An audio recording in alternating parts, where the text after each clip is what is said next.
Hi friends, నా పేరు నాగమణి. ఒకరోజు నేను ఒక చిన్న స్టోరీ విన్నాను.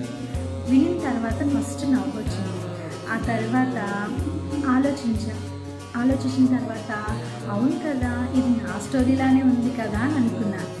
అప్పుడు అర్థమైంది ఏమనంటే, మనం చెప్పే ప్రతి విషయాన్ని ఒక స్టోరీలో కన్వే చేసిన ఏదో ఒక స్టోరీగా చెప్పినా అందరికీ బాగా అర్థమవుతుంది అని.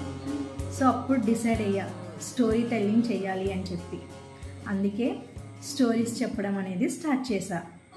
సో ఈ నా జర్నీలో కిడ్స్కి ఎంటర్టైన్మెంట్గా, పేరెంట్స్కి మోటివేషన్స్గా అండ్ టీనేజర్స్కి అవును కదా ఇది నిజమే కదా అనేటట్లు ఈ స్టోరీస్ని నేను మీతో షేర్ చేసుకుంటున్నాను అనమాట.